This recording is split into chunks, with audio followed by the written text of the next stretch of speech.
বিধানসভা উপনির্বাচনের দিকে নজর রাখবো। কালীগঞ্জের দ্বাদশ রাউন্ড গণনা শেষে এগিয়ে তৃণমূল প্রার্থী আলিফা আহমেদ। 30,967 ভোটে এগিয়ে রয়েছে তৃণমূল। যদিও দ্বিতীয় স্থানের জন্য কিন্তু জোর টক্কর চলছে বাম কংগ্রেস এবং বিজেপির মধ্যে।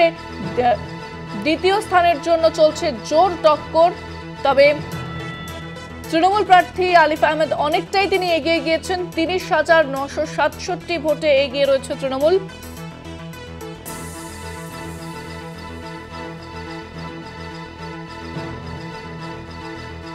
গণনা কেন্দ্রে কড়া নিরাপত্তা, ত্রিমুখী ভোটের লড়াই ছিল। তৃণমূলের কাছে বড় চ্যালেঞ্জ ছিল তাদের ব্যবধান তারা বাড়াতে পারবে কিনা, তাদের রেকর্ড তারা ভাঙতে পারবে কিনা, এবং বিজেপির কাছে তাদের যে ভোট ব্যাংক সেটা তারা ধরে রাখা তাদের কাছে চ্যালেঞ্জ। এবং এই নির্বাচনের ফলাফলে কতটা দাগ কাটতে পারবে বাম কংগ্রেস, সেটাও একটা বড় প্রশ্ন। যদিও এই দ্বিতীয় স্থানের জন্য চলছে জোর টক্কর। আমরা বিস্তারিত আপডেট জানবো। আমাদের সঙ্গে ফোনে রয়েছেন প্রতিনিধি সন্তু শাহ। সন্তু, কি আপডেট? দেখো, এখনো পর্যন্ত 12 রাউন্ড গণনা শেষ হয়েছে। যেটা আমরা জানতে পারছি, তৃণমূল পেয়েছে 56,404 ভোট, বিজেপি পেয়েছে 25,437 এবং বাম কংগ্রেস 18,770। এখনো পর্যন্ত তৃণমূল প্রার্থী 30,967 ভোটে এগিয়ে রয়েছে। ইতিমধ্যে বাইরে আবির খেলার পাশাপাশি উচ্ছ্বাসে মেতে উঠেছেন তৃণমূল কর্মীরা। কার্যত মিছিল করছেন, তারা বাজি ফাটাচ্ছেন। একেবারে উচ্ছের যে তৃণমূল কর্মীদের উচ্ছ্বাস, সেই উচ্ছ্বাস কিন্তু স্পষ্ট। তার পাশাপাশি তোমাকে যেটা বলি, গত নির্বাচনের কথা যদি জয়লাভ করেছিল তৃণমূল কংগ্রেস, সেই জায়গায় দাঁড়িয়ে আরো ব্যবধান বাড়াবে বলেই মত তৃণমূল কংগ্রেস কর্মীদের। এখনো পর্যন্ত যে 11 রাউন্ড বাকি রয়েছে, মোট 22 রাউন্ড ইভিএম এবং 1 রাউন্ড ব্যালট, পোস্টাল ব্যালট গণনা হবে। এখনো পর্যন্ত পোস্টাল ব্যালট গণনা চলছে। তার পাশাপাশি ইভিএম এর যে গণনা সেটা কিন্তু শেষ হয়েছে। 12 রাউন্ড শেষের যে আপডেট তোমাকে আমরা আরো জানাচ্ছি যে তৃণমূল পেয়েছে 56,404 ভোট, বিজেপি 25,437, বাম কংগ্রেস জোট 18,770। সব মিলিয়ে এখনো পর্যন্ত 30,967 ভোটে জয় এগিয়ে রয়েছে তৃণমূল কংগ্রেস প্রার্থী আলিফা আহমেদ। সব মিলিয়ে বলা চলে যে এই যে ট্রেন, তৃণমূলের জয়ের যে ট্রেন, তা কিন্তু বজায় থাকছে বলে মনে করছে তৃণমূল নেতৃত্ব।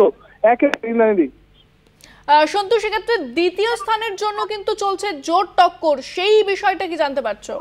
একেবারে দেখো, বলি তোমাকে, যদি এই বিষয়ে তোমাকে বলি, সেই জায়গায় দাঁড়িয়ে এখনো পর্যন্ত যে সংখ্যালঘু এলাকা, সেই এলাকাগুলিতে কিন্তু ভোট গণনা যে বুথ, সেই ভোট চলছিল।